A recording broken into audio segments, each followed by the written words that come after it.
Hello, my name is Alex, and among other things, Are so sweet. I play video games. Granted, not very many of them. Oh my god! I play CS, but I would like to change that. Recently, while scrolling through Reddit, I saw a post about a random video game picker, and you get to choose the genre. And since I like having money in my bank account, I would really like to go for indie games. And so, to force myself to give these games a decent shot, I'm going to record myself playing them and give you guys an honest review on them, no matter how fucking degenerate they may be. I want to give them a couple hours at least. Okay, spin time. Rebel Galaxy.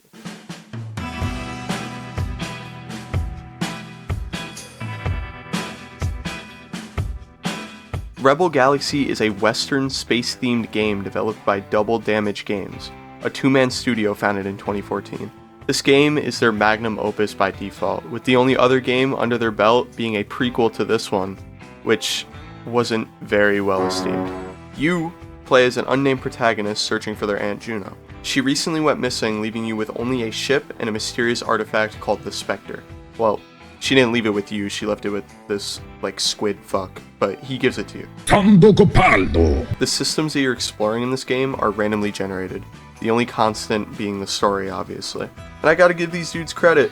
To build an open world game this huge with these graphics as a two-man studio is impressive as fuck. As you play, you find clues and meet people who bring you closer to your Aunt Juno, all while fighting factions of your choosing. There are 11 factions, but in my playtime, I only really saw 4 or 5. Factions work on a points system, where the worse you are towards them, the worse they are towards you. This can greatly affect how difficult the game is, as I learned the hard way when I decided to go against a literal militia.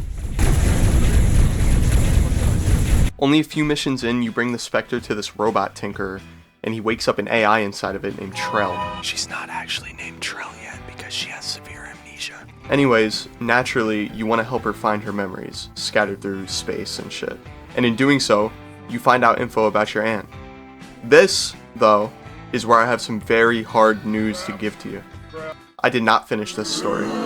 This is because after 4 hours of playtime, which is double Steam's return deadline, I found myself struggling to stay awake while playing this. On paper, it doesn't sound too bad.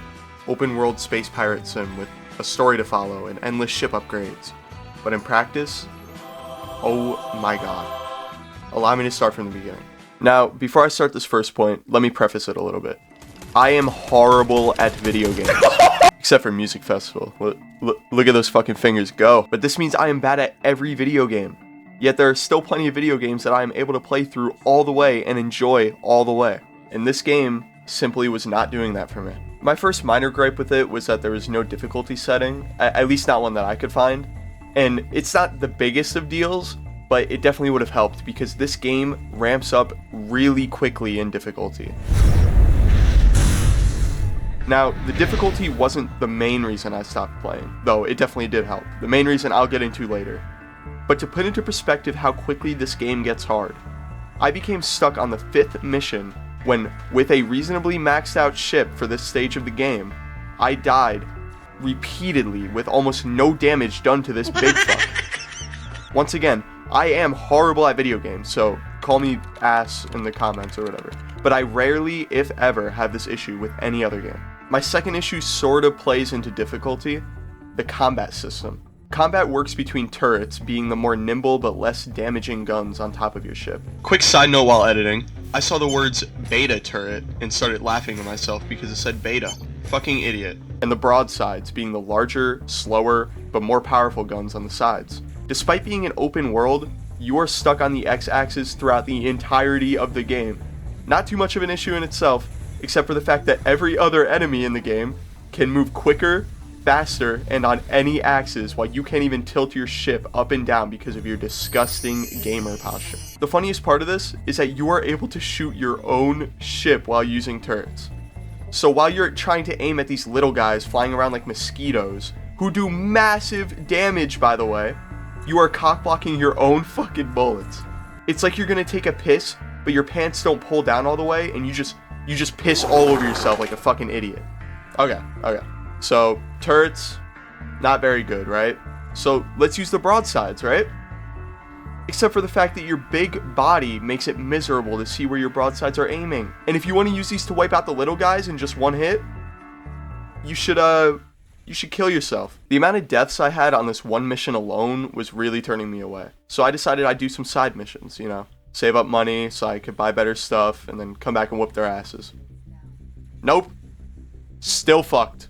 I believe side missions should be side missions, and the main story can be progressed whether you do them or not. Now, it's kind of pointless to give pointers towards this game. It's like a 10-year-old game now. But I feel like this could have been a pretty easy issue to fix. Either make the side missions part of the main progression, or just make the main progression easier. Or if not easier, introduce a difficulty slider so that the player can choose how easy it is. Alright, I don't want to drag this video out too long because this game isn't all that interesting, but my final issue, and the issue that made me stop from continuing, was the travel system. Remember how I was talking about how big this game is? Usually very, very big games come with a fast travel system. This one? No. No fast travel for you. Not even medium travel. Let me play a game with you real quick, right? In the background is a time lapse of all the time I spent traveling in this game, right? It's not a very long time lapse. I want you to guess how much it's sped up by. What, 20 times? 30 times? Even 50 times? No, 100 times. Of the 3.7 hours I spent playing this game, nearly 1 hour of that was purely travel. And there is nothing interesting going on while you travel. It's not like Red Dead where it's beautiful scenery, or Cyberpunk with this huge city. It's just empty space. Actually, let me change that. It's not all empty space. Occasionally, you will come across these stupid fucking rocks that do nothing, that slow down your travel even more. It's like a fucking joke. To finish this review off, I would like to show you one more thing. I thought the combat, the difficulty, and the travel speed can all be helped by getting a new ship. So that's what I did.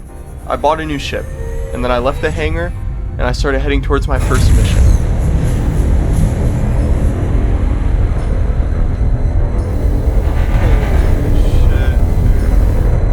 I could not believe my eyes. This shit, it has to be a fucking joke. Overall, would I recommend this game? No. I would give it a 4 out of 10. I think it is extremely boring. The gameplay kind of sucks. The visuals are cool, especially made by 2 people, but I would not recommend that you play this. But if anything in this video seemed interesting to you, if you're into slower paced games, go for it. It is very, very slow paced. I would like to address something though if I'm going to continue this series. If I keep using this random game picker, a lot of the games that come out of it are going to be just like this one. Pretty boring, not much to say about them. But I would like to bring better content to you guys. Longer videos, better games to cover, all without getting rid of the random nature that I want these videos to contain. And I could use you guys' help with that. If I get enough comments on this video recommending different games, I will put them on a spin wheel of my own and pick based off of that instead of this random game generator. Regardless, I will be trying to upload again soon. Thank you for watching.